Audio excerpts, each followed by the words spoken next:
Venerdì e sabato prossimi al San Domenico Palace di Taormina, notai ed esperti di diritto di tutta Italia si confronteranno nel corso dell'incontro organizzato dal Comitato Regionale Notarile.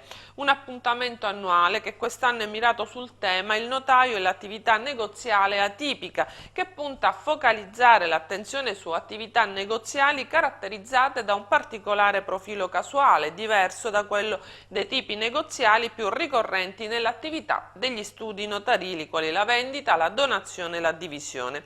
Ascoltiamo il notaio Maurizio Citrolo, responsabile scientifico del convegno. L'argomento di quest'anno riguarda delle figure negoziali piuttosto particolari, infatti abbiamo chiamato il convegno Il notaio e l'attività negoziale atipica. Parleremo del negozio di accertamento, ma parleremo anche del negozio risolutorio, parleremo anche dei negozi nell'ambito della crisi della famiglia.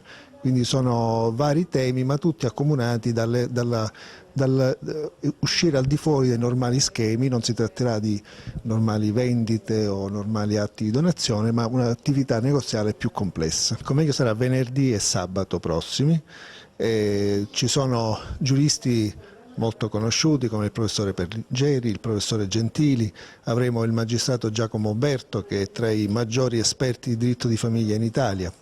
E posso dire anche avremo quest'anno per la prima volta a presiedere il convegno un presidente del Consiglio Nazionale del Notariato siciliano, che è il notaio Salvatore Lombardo di Marsala.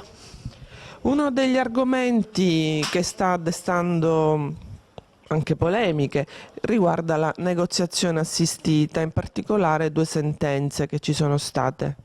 Sì, lei si riferisce alle sentenze del Tribunale di Pordenone e del Tribunale di Roma, che hanno ritenuto trascrivibile un accordo, una negoziazione assistita nell'ambito di una separazione tra i coniugi che prevedeva un trasferimento immobiliare tra i coniugi, e ciò senza l'intervento del notaio.